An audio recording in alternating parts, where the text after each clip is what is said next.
താമസിച്ചു? 9 മാസം. എങ്ങനെ? അവിടെ വെള്ളമുണ്ടോ? ഇല്ല. വായു, മനുഷ്യന് ഏറ്റവും ആവശ്യമായത് എന്താണ്? വായു. ഓക്സിജൻ ഉണ്ടോ? ഇല്ല. എവിടെയെങ്കിലും ഒന്ന് കിടന്നുറങ്ങാൻ പറ്റുമോ? പറന്നു പോകും. ഒന്ന് വാ കഴുകാൻ പറ്റുമോ? എന്തുകൊണ്ടാ? വെള്ളം വായിലൊക്കെ പറന്നു. കണ്ടില്ലേ നിങ്ങള്? വേറെ എന്തെങ്കിലും ഭക്ഷണം അവിടെ കിട്ടോ? പക്ഷെ അങ്ങനെയുള്ള ഒരു സ്ഥലത്ത് 2 ആളുകൾ, സുനിത വില്യംസും സഹപ്രവർത്തകനും എത്ര നാൾ താമസിച്ചു? എന്തുകൊണ്ട്?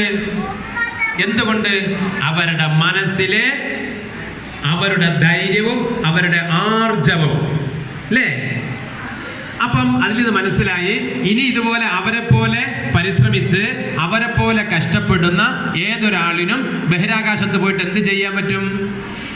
ഇതുപോലെ താമസിക്കാം. ഏതുപോലെ കൃത്യമായി മദ്രസയിൽ വന്നാൽ അവരുടെ രക്ഷകർത്താക്കൾ പഠന കാര്യത്തിൽ അവരെ കെയർ ചെയ്തതുപോലെ നിങ്ങളുടെ രക്ഷകർത്താക്കൾ നിങ്ങളെ കെയർ ചെയ്താൽ നമുക്ക് ഓരോരുത്തർക്കും എന്തിനു കഴിയും? ഫുൾ A+ നേടാൻ കഴിയൂലേ? സ്വാലിഹ് എന്താണ് ഇവിടെ ഇരിക്കണം? കസേരയാണോ? മിണ്ടരുത്, സംസാരിക്കരുത് ആരും. അപ്പോ അതുകൊണ്ട് ഇൻഷാ അല്ലാഹ് അടുത്ത വർഷം ഈ കൈ ഉയർത്തിയ മക്കൾക്കെല്ലാം ഫുൾ A+ വാങ്ങി അവാർഡ് നേടാൻ തൗഫീഖ് നൽകുമാറാകട്ടെ. നല്ല നിലയിൽ ഖുർആൻ പഠിക്കുന്ന കുട്ടികളുണ്ടല്ലോ, അവരുടെ രക്ഷകർത്താക്കൾ പലരും എന്നോട് പരാതി പറഞ്ഞിട്ടുണ്ടറിയാമോ? ഉസ്താദേ, ഞാൻ പഠിപ്പിച്ചു കൊടുക്കുമ്പോൾ അവരെ എൻ്റെ ഓതലിനെ കുറ്റം പറയുന്നു. യഥാർത്ഥത്തിൽ മക്കളെയാണ് നിങ്ങൾ ആയിരിക്കും 2025.